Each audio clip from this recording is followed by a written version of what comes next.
ഈശോയിൽ സ്നേഹമുള്ളവരെ, പുതുപ്പാടി വിൻസെൻറ്റിൻ ധ്യാന കേന്ദ്രത്തിൽ നിന്നും ഏവർക്കും പ്രാർത്ഥനാശംസകൾ. ജൂബിലാത്തെ വചനവിരുന്നിലേക്ക് എല്ലാവർക്കും സ്വാഗതം. യെശയ്യാ പ്രവാചകന്റെ പുസ്തകം 48-ാം അധ്യായം 18-ാം തിരുവചനം. നീ എൻ്റെ കൽപ്പനകൾ അനുസരിച്ചിരുന്നെങ്കിൽ നിന്റെ സമാധാനം നദി പോലെ ഒഴുകുമായിരുന്നു, നീതി കടലലകൾ പോലെ ഉയരുമായിരുന്നു. ഇപ്പോൾ കർത്താവ് തിരുവചനങ്ങളിലൂടെ നമ്മളെ പഠിപ്പിക്കുകയാണ്, ജീവിതത്തിലും കുടുംബത്തിലും സമാധാനം നദി പോലെ ഒഴുകണമെങ്കിൽ നമ്മൾ എന്ത് ചെയ്യണം? അതോടൊപ്പം ജീവിതത്തിലും കുടുംബത്തിലും നീതി നമുക്ക് ലഭിക്കുവാൻ, കടലലകൾ പോലെ നമുക്ക് ലഭിക്കുവാൻ നമ്മൾ എന്ത് ചെയ്യണം? കർത്താവിൻ്റെ വചനം പഠിപ്പിക്കുകയാണ്, നമ്മൾ ചെയ്യേണ്ട കാര്യം ഇത്രയേ ഉള്ളൂ. ദൈവഹിതം അനുസരിച്ച്, ദൈവത്തിൻ്റെ കൽപ്പനകൾ അനുസരിച്ച് ജീവിതം നയിക്കുവാൻ തയ്യാറാവുക. സ്നേഹമുള്ളവരെ, നമ്മുടെ എല്ലാവരുടെയും ജീവിതത്തിൽ നമ്മളെ വളരെയധികം ആഗ്രഹിക്കുന്ന ഒരു യാഥാർത്ഥ്യമാണ് സമാധാനം ജീവിതത്തിൽ ഉണ്ടാവുക. ഒരുപക്ഷെ ഏറ്റവും കൂടുതൽ ജീവിതത്തിൽ ഉണ്ടായി കാണുവാൻ ഓരോ മനുഷ്യനും ആഗ്രഹിക്കുന്ന ഒരു യാഥാർത്ഥ്യമാണ് സമാധാനം. അപ്പോൾ ഈ സമാധാനം ദൈവത്തിൻ്റെ കൽപ്പനകൾ അനുസരിച്ച് ജീവിച്ചാൽ അത് നദി പോലെ ഒഴുകും എന്നാണ് വചനത്തിലൂടെ നമുക്ക് ലഭിച്ചിരിക്കുന്ന വാഗ്ദാനം. സ്നേഹമുള്ളവരെ, നദിയുടെ പ്രത്യേകത നമുക്കറിയാം. നദി ഇങ്ങനെ ഒഴുകിക്കൊണ്ടേയിരിക്കുന്നു.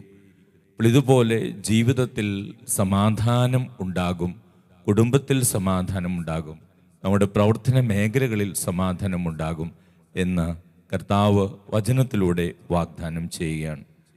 അപ്പോൾ ഒന്നാമത്തെ കാര്യം ഇതാണ്, ദൈവകൽപ്പനകൾ അനുസരിക്കുക എന്ന് പറയുമ്പോൾ ദൈവത്തിൻ്റെ ഹിതമനുസരിച്ച് പ്രവർത്തിക്കുവാൻ തയ്യാറാവുക. ഇസ്രായേൽക്കാരുടെ ചരിത്രം നമ്മൾ പരിശോധിക്കുമ്പോൾ പഴയ നിയമത്തിൽ ഇസ്രായേൽ ജനതയെ ദൈവം തിരഞ്ഞെടുത്തു, ദൈവം അവരെ അനുഗ്രഹിച്ചു, ദൈവം അവർക്ക് കൽപ്പനകൾ നൽകി, അങ്ങനെ ദൈവം അവർക്ക് വലിയ വാഗ്ദാനങ്ങൾ നൽകി, അവരുമായിട്ട് ഉടമ്പടി വെച്ചു. അപ്പോൾ ദൈവത്തിൻ്റെ ഭാഗത്ത് നമ്മൾ ചിന്തിച്ചാൽ ദൈവം ഒരിക്കലും ദൈവത്തിൻ്റെ വാഗ്ദാനങ്ങളിൽ നിന്ന് മാറുന്നില്ല, ദൈവം ഒരിക്കലും അവിടുത്തെ ഉടമ്പടിയിൽ നിന്ന് പിന്മാറുന്നില്ല. പക്ഷേ ബലഹീനരായ മനുഷ്യരാണ് പലപ്പോഴും ദൈവത്തിൻ്റെ കൽപ്പനകൾക്ക് വിപരീതമായിട്ട് പ്രവർത്തിക്കുന്നതും ദൈവത്തോടുള്ള ഉടമ്പടി ലംഘിക്കുന്നു. എങ്കിൽ പോലും കർത്താവ് അവരെ പലവിധത്തിലുള്ള പ്രതിസന്ധികളിലൂടെയും കഷ്ടതകളിലൂടെയും ദുരിതത്തിലൂടെയൊക്കെ കൊണ്ടുപോയി വീണ്ടും ദൈവത്തിൻ്റെ സമാധാനത്തിലേക്ക്, നീതിയിലേക്ക് കൊണ്ടുവരുന്നതാണ് നമ്മൾ കാണുന്നത്. സ്നേഹമുള്ളവരെ, ദൈവത്തിൻ്റെ എല്ലാ വാഗ്ദാനങ്ങളുടെയും ദൈവത്തിൻ്റെ സ്നേഹത്തിൻ്റെയും ആത്യന്തികമായ ലക്ഷ്യം ദൈവം സൃഷ്ടിച്ച മനുഷ്യനെ അനുഗ്രഹിക്കുക, അവൻ്റെ ജീവിതത്തിൽ സമാധാനവും സന്തോഷവും ഉണ്ടാവുക, സമൃദ്ധി ഉണ്ടാവുക. അതുതന്നെയാണ് ദൈവം ആഗ്രഹിക്കുന്നത്. ഈ ദൈവത്തിൻ്റെ സമാധാനം ദൈവത്തിൻ്റെ കൽപ്പനകൾ അനുസരിച്ച് ജീവിക്കുമ്പോഴാണ് നമ്മുടെ ജീവിതത്തിലേക്ക് കടന്നു വരിക എന്ന് വചനം നമ്മളെ ഓർമ്മിപ്പിക്കുകയാണ്. ഈശോ പറഞ്ഞു, യോഹന്നാന്റെ സുവിശേഷം 14-ാം അധ്യായം 27-ാം തിരുവചനത്തിൽ, എൻ്റെ സമാധാനം ഞാൻ നിങ്ങൾക്ക് നൽകുന്നു. സ്നേഹമുള്ളവരെ, ഈശോയുടെ സമാധാനവും നമ്മുടെ ജീവിതത്തിലേക്കും നമ്മുടെ കുടുംബത്തിലേക്കും ഈശോയുടെ സമാധാനവും കടന്നു വരുന്നപ്പോഴാണ് അത് ഈശോ പറഞ്ഞതുപോലെ നമ്മൾ ജീവിക്കുവാൻ തയ്യാറാകുമ്പോഴാണ്, ഈശോ നമുക്ക് നൽകിയ കൽപ്പനകൾ അനുസരിച്ച് നമ്മുടെ ജീവിതത്തെ ക്രമീകരിക്കുവാൻ തയ്യാറാകുമ്പോഴാണ് നമ്മുടെ ജീവിതത്തിലേക്ക് സമാധാനം കടന്നു വരുന്നത്. പഴയ നിയമത്തിൽ ദാനിയേലിൻ്റെ പുസ്തകത്തിൽ 3-ാം അധ്യായത്തിൽ നമ്മൾ കാണുന്നുണ്ട്, അവിടെ രാജ്യത്തും രാജാവും ഒത്തിരിയേറെ നിയമങ്ങളും ഒത്തിരിയേറെ കൽപ്പനകളും പുറപ്പെടുവിക്കുന്നുണ്ട്. അതിൽ പലതും ദൈവകൽപ്പനകൾക്കെതിരായിരുന്നു, ദൈവത്തിൻ്റെ നിയമങ്ങൾക്കെതിരായിരുന്നു. അവിടെ നമ്മൾ ശ്രദ്ധിക്കേണ്ട കാര്യം, ദാനിയേലും കൂട്ടാളികളും ദൈവത്തിൻ്റെ കൽപ്പനയ്ക്കാണ് കൂടുതൽ പ്രാധാന്യം കൊടുത്തത്. അവർ ദൈവത്തിൻ്റെ കൽപ്പന ലംഘിക്കുവാൻ തയ്യാറായില്ല. അവരുടെ ജീവിതത്തിൽ പ്രതിസന്ധികളുണ്ടായിരുന്നു, പ്രശ്നങ്ങളുണ്ടായിരുന്നു, തകർച്ചകളുണ്ടായിരുന്നു, പീഡനങ്ങളുണ്ടായിരുന്നു. പക്ഷേ ആത്യന്തികമായി ദൈവം അവരെ സംരക്ഷിക്കുകയും അവരിലേക്ക് ദൈവത്തിൻ്റെ സമാധാനവും ദൈവത്തിൻ്റെ നീതിയും കടന്നു വരുന്നത് നമ്മൾ കാണുകയുമാണ്. സ്നേഹമുള്ളവരെ, കർത്താവിൻ്റെ തിരുവചനം നമ്മളെ ഓർമ്മിപ്പിക്കുകയാണ്, ദൈവകൽപ്പനകൾ അനുസരിച്ച് ജീവിക്കുന്ന ഒരു വ്യക്തിയിലേക്കാണ്, ഒരു കുടുംബത്തിലേക്കാണ് ദൈവത്തിൻ്റെ സമാധാനം നീതി പോലെ കടന്നു വരുന്നത്. ദൈവത്തിൻ്റെ സമാധാനം നദി പോലെ കടന്നു വരുന്നു. രണ്ടാമതായിട്ട് ഈ ദൈവത്തിൻ്റെ വചനം നമ്മളെ പഠിപ്പിക്കുകയാണ്, ദൈവഹിതമനുസരിച്ച് പ്രവർത്തിക്കുമ്പോൾ, നടക്കുമ്പോൾ അവരുടെ ജീവിതത്തിൽ ദൈവത്തിൻ്റെ നീതി നടപ്പിലാകും എന്ന് പറയുന്നു. കടലലകൾ പോലെ ദൈവത്തിൻ്റെ നീതി ഒരിക്കലും അവസാനിക്കുന്നില്ല എന്ന് പറയുന്നു. കടലകളുടെ പ്രത്യേകത എന്താണ്? നമ്മൾ കടൽ തീരത്ത് പോകുമ്പോൾ കടലിലെ അലകൾ, തിരമാലകൾ അതൊരിക്കലും അവസാനിക്കുന്നില്ല. അതെപ്പോഴും കടൽ തീരത്ത് ചെന്നാൽ നമ്മളത് കാണുന്നുണ്ട്. തിരമാലകൾ വീണ്ടും വീണ്ടും വന്നുകൊണ്ടിരിക്കുന്നു, അതിന് അവസാനമില്ല. ഇതുപോലെ ദൈവം ഒരു ജീവിതത്തിൽ, ഒരു കുടുംബത്തിൽ ദൈവം പ്രവർത്തിക്കുന്ന നീതി അത് അവസാനമില്ലാതെ തുടർന്നുകൊണ്ടിരിക്കും എന്ന് കർത്താവിൻ്റെ വചനത്തിലൂടെ നമ്മളെ ഓർമ്മിപ്പിക്കുകയാണ്. അപ്പോൾ നീതിപൂർവം ഒരു വ്യക്തി പ്രവർത്തിക്കാൻ തയ്യാറാകുമ്പോഴാണ് അവരുടെ ജീവിതത്തിലേക്ക് ദൈവത്തിൻ്റെ നീതിയും കടന്നു വരുന്നത്. യോഹന്നാൻ്റെ 1-ാം ലേഖനം 3-ാം അധ്യായം 7-ാം തിരുവചനത്തിൽ വചനം ഇങ്ങനെ പഠിപ്പിക്കുന്നുണ്ട്, കുഞ്ഞുമക്കളെ, നിങ്ങൾ ആരും വഴിതെറ്റിക്കാതിരിക്കട്ടെ. നീതി പ്രവർത്തിക്കുന്ന ഏവനും അവൻ നീതിമാനായിരിക്കുന്നത് പോലെ നീതിമാനാണ്. അപ്പോൾ നീതി പ്രവർത്തിക്കുക. ഈ ലോകത്തിലെ പല കാര്യങ്ങളും, ലോകത്തിലെ പല സ്വാധീനങ്ങളും നമ്മളെ വഴിതെറ്റിക്കുവാൻ കടന്നു വരാം. അപ്പോൾ അപ്പസ്തോലൻ നമ്മളെ ഓർമ്മിപ്പിക്കുകയാണ്, കുഞ്ഞുമക്കളെ, നിങ്ങൾ വഴിതെറ്റിപ്പോകരുത്, നീതി നിറഞ്ഞ പ്രവൃത്തികൾ നിങ്ങൾ ചെയ്യണമെന്ന് വചനത്തിലൂടെ നമ്മളെ ഓർമ്മിപ്പിക്കുകയാണ്. ജോബിൻ്റെ പുസ്തകത്തിലേക്ക് കടന്നു വരിക. ജോബിൻ്റെ പുസ്തകത്തിൽ നമ്മൾ എന്താണ് കാണുന്നത്? എന്തുമാത്രമാണ് പരീക്ഷണങ്ങളിലൂടെ ജോബ് കടന്നു പോകുന്നത്. കാരണം ഒരു വ്യക്തിയുടെ ബന്ധം വേറൊരു വ്യക്തിയുമായിട്ടാകട്ടെ അല്ലെങ്കിൽ ദൈവവുമായിട്ടാകട്ടെ, ആ ബന്ധം നിലനിൽക്കുന്നത് ആ വ്യക്തിയുടെ ആ ബന്ധത്തിലുള്ള വിശ്വസ്തത അനുസരിച്ചാണ്. ജോബിൻ്റെ വിശ്വസ്തത അത്ര വലുതായിരുന്നു. ദൈവത്തിന് ജോബിൽ വലിയ സംപ്രീതി ഉണ്ടായിരുന്നു. പക്ഷേ പിശാച് ദൈവത്തിൻ്റെ സമ്മതത്തോടെ പരീക്ഷിക്കുകയാണ്. ഈ പരീക്ഷണങ്ങളിലൂടെയൊക്കെ ജോബും കുടുംബവും കടന്നു പോകുന്നു. പക്ഷേ ജോബ് അവസാനം വരെ പിടിച്ചു നിന്നു. ജോബ് ദൈവത്തെ തള്ളിപ്പറഞ്ഞില്ല. അതിൻ്റെ ഫലം എന്തായിരുന്നു? വചനത്തിൽ നമ്മൾ വായിക്കുന്നു. ജോബിൻ്റെ പുസ്തകം 42-ാം അധ്യായം 10 മുതൽ 17 വരെയുള്ള തിരുവചനങ്ങൾ വായിക്കുകയാണ്. ജോബ് തൻ്റെ സ്നേഹിതന്മാർക്ക് വേണ്ടി പ്രാർത്ഥിച്ചപ്പോൾ കർത്താവ് അവനുണ്ടായിരുന്ന എല്ലാം തിരികെ കൊടുത്തു, അതിരട്ടിയായി കൊടുത്തു. അപ്പോൾ സ്നേഹമുള്ളവരെ, ഒരു ജീവിതത്തിലും കുടുംബത്തിലും ദൈവത്തിൻ്റെ കൽപ്പനകൾ അനുസരിച്ച് ജീവിക്കുമ്പോൾ എപ്പോഴും സന്തോഷമാകണമെന്നില്ല. പക്ഷേ കർത്താവ് പറയുകയാണ്, ദൈവത്തിൻ്റെ കൽപ്പനകൾ അനുസരിച്ച് ജീവിക്കുന്ന ഒരു വ്യക്തിക്കും ഒരു കുടുംബത്തിനും ദൈവത്തിൻ്റെ സംരക്ഷണം ഉണ്ടായിരിക്കും. ആ ഭവനത്തിൽ കർത്താവിൻ്റെ നീതി സമൃദ്ധമായിട്ടൊഴുകും എന്ന് കർത്താവിൻ്റെ വചനം നമുക്ക് പറഞ്ഞിരിക്കുകയാണ്. സ്നേഹമുള്ളവർ, യേശു നമുക്ക് നൽകുന്ന മാതൃക എന്താണ്?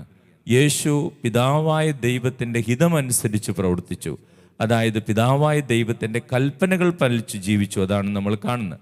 യോഹന്നാന്റെ സുവിശേഷം 4-ാം അധ്യായം 34-ാം തിരുവചനത്തിൽ നമ്മൾ ഇപ്രകാരം വായിക്കുന്നു. യേശു പറഞ്ഞു, എന്നെ അയച്ചവൻ്റെ ഇഷ്ടം പ്രവർത്തിക്കുകയും അവൻ്റെ ഭക്ഷണം പൂർത്തിയാക്കുകയുമാണ് എൻ്റെ ഭക്ഷണം. അപ്പോൾ സ്നേഹമുള്ളവർ, ദൈവത്തിൻ്റെ ഇഷ്ടം, ദൈവത്തിൻ്റെ കൽപ്പനകൾ അനുസരിച്ചുള്ള ജീവിതം, അതാണ് ഈശോയുടെ ജീവിതത്തിലും നമ്മൾ കാണുന്നത്. സ്നേഹമുള്ളവർ, നമ്മുടെ എല്ലാവരുടെയും ജീവിതത്തിൽ നമ്മൾ സമാധാനം ആഗ്രഹിക്കുമ്പോൾ ഈ സമാധാനം ജീവിതത്തിൽ നിലനിൽക്കാനും കുടുംബത്തിൽ നിലനിൽക്കാനും നമ്മൾ എന്താണ് ചെയ്യേണ്ടത്? അതേക്കുറിച്ച് നമ്മൾ മനസ്സിലാക്കേണ്ട കാര്യങ്ങൾ. ഒന്ന്, യെശയ്യാ പ്രവാചകന്റെ പുസ്തകത്തിൽ 48:22 വചനത്തിൽ പറയാണ്, കർത്താവ് അരുളി ചെയ്യുന്നു, ദുഷ്ടർക്ക് ഒരിക്കലും സമാധാനം ഉണ്ടാവുകയില്ല. പക്ഷേ നമ്മളൊരു ദുഷ്ടമാർഗങ്ങൾ പിന്തുടരുന്ന വ്യക്തിക്ക് സമാധാനം ഉണ്ടാവുകയില്ല, ആ കുടുംബത്തിൽ സമാധാനം ഉണ്ടാവുകയില്ല. തിമോത്തിക്കെഴുതിയ 2-ാം ലേഖനം 2-ാം അധ്യായം 22-ാം തിരുവചനത്തിൽ വചനം പഠിപ്പിക്കുകയാണ്, അതിനാൽ യുവസഹജമായ മോഹങ്ങളിൽ നിന്ന് ഓടിയകലുക, പരിശുദ്ധ ഹൃദയത്തോടെ കർത്താവിനെ വിളിക്കുന്നവരോട് ചേർന്ന് നീതി, വിശ്വാസം, സ്നേഹം, സമാധാനം എന്നിവ ലക്ഷ്യം വയ്ക്കുക. അപ്പോൾ വചനം പറയാണ്, യുവസഹജമായ മോഹങ്ങളിൽപ്പെട്ട് ലൗകികരായി തീർന്നവർക്ക് കർത്താവിൻ്റെ സമാധാനം അനുഭവിക്കാൻ സാധിക്കുകയില്ല. വീണ്ടും യെശയ്യാ പ്രവാചകന്റെ പുസ്തകത്തിൽ 59-ാം അധ്യായം 8-ാം തിരുവചനത്തിൽ വചനം പഠിപ്പിക്കുകയാണ്, സമാധാനത്തിൻ്റെ മാർഗം അവർക്ക് അജ്ഞാതമാണ്, അവരുടെ വഴികളിൽ നീതി അശേഷമില്ല, അവർ തങ്ങളുടെ മാർഗങ്ങൾ വക്രമാക്കി, അതിൽ ചരിക്കുന്നവർക്ക് സമാധാനം ലഭിക്കുകയില്ല. നമ്മൾ ഈ ദിവസങ്ങളിലൊക്കെ ടെലിവിഷൻ വാർത്തകളിലൊക്കെ കാണുന്നുണ്ട്, പല വിധത്തിലുള്ള കുതന്ത്രങ്ങളിലൂടെയൊക്കെ ബിസിനസ്സുകളിലൂടെയൊക്കെ തെറ്റിദ്ധരിപ്പിച്ച് പണമുണ്ടാക്കാനൊക്കെ പരിശ്രമിച്ച് കുറേ പണമൊക്കെ സമ്പാദിച്ചു. പക്ഷേ അതൊക്കെ പിന്നീട് അതൊക്കെ കേസും പുലിവാലുമൊക്കെയായി സമാധാനം നഷ്ടപ്പെട്ട് ജീവിക്കുന്ന അനേകരും നമ്മൾ കാണുന്നുണ്ട്. കർത്താവിൻ്റെ വചനം പറയണം, വക്രമാർഗങ്ങൾ തുടർന്നവർക്ക് അവരുടെ ജീവിതത്തിൽ നീതിയും സമാധാനവും ലഭിക്കുകയില്ല. സ്നേഹമുള്ളവരെ, കർത്താവ് തിരുവചനത്തിലൂടെ നമ്മൾ പഠിപ്പിക്കുകയാണ്, നീതി അതോടൊപ്പം സമാധാനം ഒരു ജീവിതത്തിലും കുടുംബത്തിലും ഉണ്ടാകണമെങ്കിൽ, സമാധാനം നദി പോലെ ഒഴുകണമെങ്കിൽ നമ്മൾ കർത്താവിൻ്റെ കൽപ്പനകൾ അനുസരിക്കണം. നമുക്ക് തുടർന്നുള്ള ആരാധനയിൽ കർത്താവിൻ്റെ കൽപ്പനകൾ അനുസരിച്ച് ഒരു വിശുദ്ധ ജീവിതം നയിക്കുവാൻ പ്രത്യേകമായിട്ട് നമുക്ക് പ്രാർത്ഥിക്കാം. അപ്പോൾ കർത്താവിൻ്റെ സമാധാനവും നമ്മുടെ ഭവനങ്ങളിലേക്ക് കടന്നു വരും. അതിനുള്ള കൃപയ്ക്ക് വേണ്ടി പ്രാർത്ഥിക്കാം. Praise the Lord. ഹല്ലേലൂയ.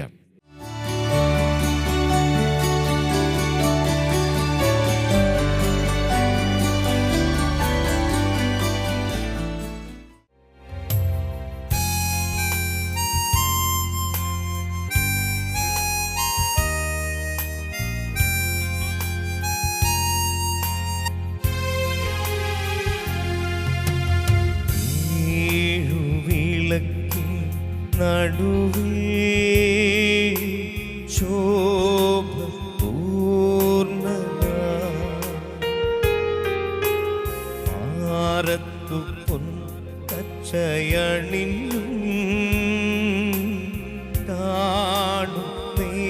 കാണുന്നേശുവേ ആദ്യനും അന്ത്യനും നീ മാത്രമേശുവേ സ്തുതികൾക്കും പുകഴ്ചയ്ക്കും യോഗ്യനേശുവേ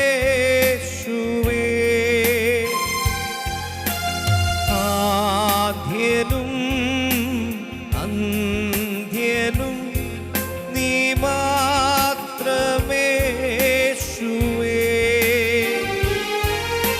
സ്തുതികൾക്കും പുകഴ്ചയ്ക്കും യോഗ്യനേശുവേ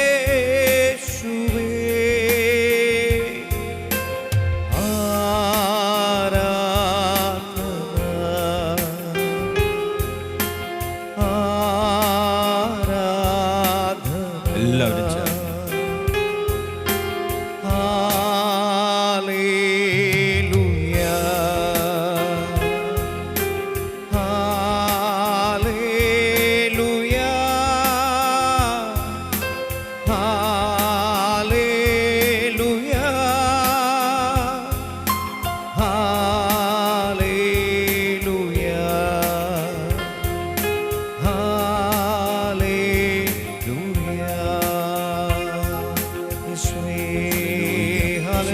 ആരാധനയിൽ പങ്കെടുക്കുന്ന എല്ലാവരിലേക്കും ദൈവകൃപ ഒഴുകട്ടെ, അഭിഷേകം നിറയട്ടെ, സൗഖ്യമുണ്ടാകട്ടെ, അനുഗ്രഹം ലഭിക്കട്ടെ, കൃപ നിറയട്ടെ. ഈശോയെ അനുഗ്രഹിക്കണം. ഈശോയെ നന്ദി. ആരാധന ആരാധന. മഹത്വം മഹത്വം മഹത്വം മഹത്വം മഹത്വം മഹത്വം മഹത്വം മഹത്വം. പരിശുദ്ധ പരമ ദിവ്യ കാരുണ്യത്തിന് നേരവും ആരാധനയും സ്തുതിയും പുകഴ്ചയും ഉണ്ടായിരിക്കട്ടെ. ഞങ്ങളെ അനുഗ്രഹിക്കുന്ന പരിശുദ്ധ പരമ ദിവ്യ കാരുണ്യത്തിന് നേരവും ആരാധനയും സ്തുതിയും പുകഴ്ചയും ഉണ്ടായിരിക്കട്ടെ. ഞങ്ങളെ സുഖപ്പെടുത്തുന്ന പരിശുദ്ധ പരമ ദിവ്യ കാരുണ്യത്തിന് നേരവും ആരാധനയും സ്തുതിയും പുകഴ്ചയും ഉണ്ടായിരിക്കട്ടെ.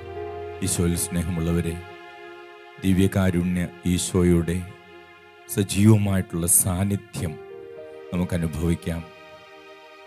ഈശോയെ നമ്മൾ ആരാധിക്കുമ്പോൾ സൗഖ്യം ലഭിക്കുമെന്നും വിടുതൽ ലഭിക്കുമെന്നും കൃപ ലഭിക്കുമെന്നും കർത്താവിൻ്റെ വചനം നമ്മളെ ഓർമ്മിപ്പിക്കുന്നുണ്ടല്ലോ. നമ്മുടെ എല്ലാ പ്രാർത്ഥനകളും നിയോഗങ്ങളും കർത്താവിൻ്റെ സന്നിധിയിൽ നമുക്ക് സമർപ്പിക്കാം. പ്രത്യേകമായിട്ട് പ്രാർത്ഥനയ്ക്കും ഉപവാസത്തിനും ദൈവത്തിലേക്ക് തിരിയുന്നതിനും ഈ ദിവസങ്ങളിൽ നമ്മൾ പ്രത്യേകമായിട്ട് ഒരുങ്ങുകയാണല്ലോ.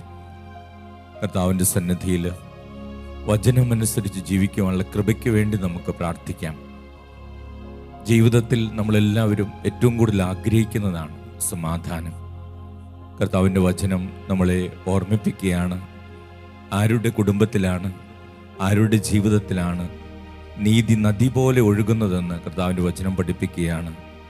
അത് കർത്താവിൻ്റെ കൽപ്പനകൾ അനുസരിക്കുന്നവരുടെ കുടുംബത്തിലും ജീവിതത്തിലുമാണ് സമാധാനം നീതി അത് നദി പോലെ ഒഴുകുന്നത്. അത് നദി പോലെ ഒഴുകുന്ന സമാധാനം, കടലലകൾ പോലെ നീതി. അത് നമുക്കറിയാം, നദിയുടെ പ്രത്യേകത അത് ഒഴുകിക്കൊണ്ടേയിരിക്കും.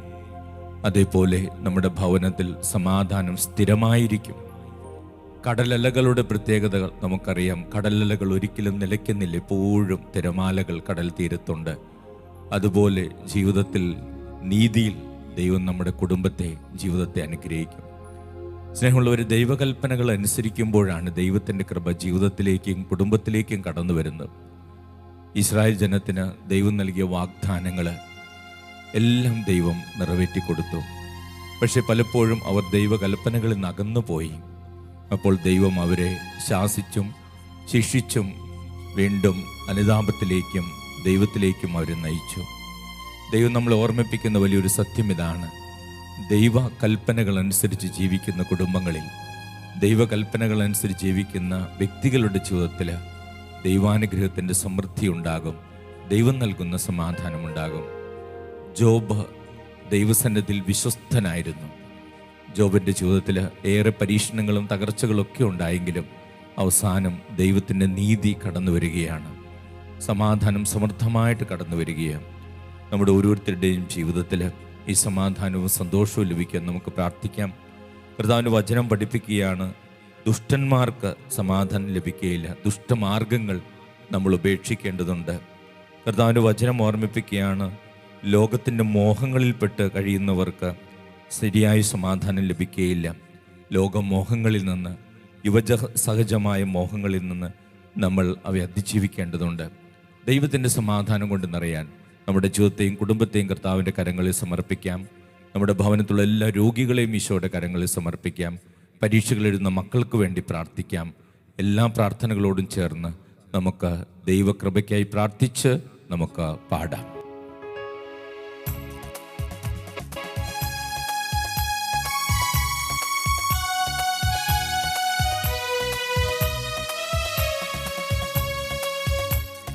ഉത്തരമുണ്ട്, യാചിച്ചാൽ മറുപടിയും, മുട്ടിയാൽ തുറന്നിടും, ചോദിച്ചാൽ ലഭിച്ചിടും, അതു നിശ്ചയം. പ്രാർത്ഥിച്ചാൽ ഉത്തരമുണ്ട്, യാചിച്ചാൽ മറുപടിയും, മുട്ടിയാൽ തുറന്നിടും, ചോദിച്ചാൽ ലഭിച്ചിടും, അതു നിശ്ചയം. നിശ്ചയം നിശ്ചയം അതു നിശ്ചയം, വാക്കു പറഞ്ഞവൻ മാറുകില്ല. നിശ്ചയം നിശ്ചയം അതു നിശ്ചയം, വാഗ്ദത്തം ചെയ്തവൻ അകലുകിൽ. പ്രാർത്ഥിച്ചാൽ ഉത്തരമുണ്ട്, യാചിച്ചാൽ മറുപടിയുണ്ട്, മുട്ടിയാൽ തുറന്നിടും, ചോദിച്ചാൽ ലഭിച്ചിടും, അതു നിശ്ചയം. കുടുംബത്തെ സമർപ്പിക്കാം, നമ്മുടെ വ്യക്തിപരമായ നിയോഗങ്ങൾ സമർപ്പിക്കാം, രോഗികൾക്ക് വേണ്ടി പ്രാർത്ഥിക്കാം, പരീക്ഷകൾ എഴുതുന്ന മക്കളെ സമർപ്പിക്കാം, സാമ്പത്തിക പ്രതിസന്ധികൾ സമർപ്പിക്കാം, ദൈവത്തിൻ്റെ ഇടപെടലിന് വേണ്ടി ആഗ്രഹിക്കാം.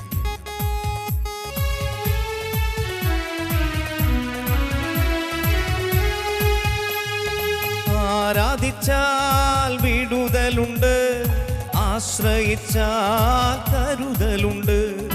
ആരാധിച്ചാൽ വിടുതലുണ്ട്, ആശ്രയിച്ചാൽ കരുതലുണ്ട്. വിളിച്ചാൽ വിളിപ്പുറത്തെത്തും നിശ്ചയം, വിളി ശ്രവിച്ചാൽ നിത്യരക്ഷ നിശ്ചയം. വിളിച്ചാൽ വിളിപ്പുറത്തെത്തും നിശ്ചയം, വിളി ശ്രവിച്ചാൽ നിത്യരക്ഷ നിശ്ചയം. നിശ്ചയം നിശ്ചയം അതു നിശ്ചയം, വാക്കു പറഞ്ഞവൻ മാറുകില്ല. നിശ്ചയം നിശ്ചയം അതു നിശ്ചയം, വാഗ്ദത്തം ചെയ്തവൻ അകലുകില്ല. ചേർന്ന് നിശ്ചയം നിശ്ചയം അതു നിശ്ചയം സമർപ്പിച്ച്, വാക്കു പറഞ്ഞവൻ മാറുകില്ല. നിശ്ചയം നിശ്ചയം അതു നിശ്ചയം, വാഗ്ദത്തം ചെയ്തവൻ അകലുകില്ല. ഹല്ലേലൂയ ഹല്ലേലൂയ ഹല്ലേലൂയ ഹല്ലേലൂയ മഹത്വം ഹല്ലേലൂയ ഈ ആരാധനയിൽ പങ്കെടുക്കുന്ന എല്ലാ മക്കളെ അനുഗ്രഹിക്കണം, എല്ലാ കുടുംബങ്ങളെ അനുഗ്രഹിക്കണം, എല്ലാ കുട്ടികളെ അനുഗ്രഹിക്കണം. Hallelujah hallelujah hallelujah. സ്തുതിക്കുന്നു സ്തുതിക്കുന്നു സ്തുതിക്കുന്നു ദൈവമേ. ആരാധന മഹത്വം മഹത്വം മഹത്വം മഹത്വം മഹത്വം മഹത്വം മഹത്വം മഹത്വം. ആരാധന ആരാധന. Hallelujah hallelujah hallelujah. ഒരിക്കൽ കൂടെ എല്ലാ പ്രാർത്ഥന നിയോഗങ്ങളും ദൈവസന്നിധിയിൽ സമർപ്പിച്ച് ഈശോയുടെ ആശീർവാദം സ്വീകരിക്കുവാൻ നമുക്ക് പ്രാർത്ഥിച്ചൊരുങ്ങാം.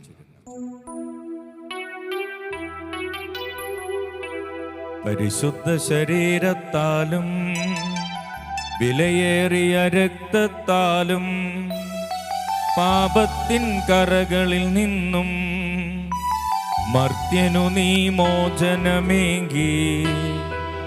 സകലേശാദിവ്യ കടാക്ഷം തൂഗണമേ വത്സല സുധരിൽ നിർമ്മലരാ ജീവിച്ചിടുവാ ചിന്തണമേ ദിവ്യവരങ്ങൾ. ആരാധന സ്തുതിയേശുവേ, ആരാധന സ്തുതിയേശുവേ, ആരാധന സ്തുതിയേശുവേ. പരിശുദ്ധ പരമ ദിവ്യകാരുണ്യത്തിന് നേരവും ആരാധനയും സ്തുതിയും പുകഴ്ചയും ഉണ്ടായിരിക്കട്ടെ. പരിശുദ്ധ പരമ ദിവ്യകാരുണ്യത്തിന് എന്നേരവും ആരാധനയും സ്തുതിയും പുകഴ്ചയും ഉണ്ടായിരിക്കട്ടെ. പരിശുദ്ധ പരമ ദിവ്യകാരുണ്യത്തിന് എന്നേരവും ആരാധനയും സ്തുതിയും പുകഴ്ചയും ഉണ്ടായിരിക്കട്ടെ.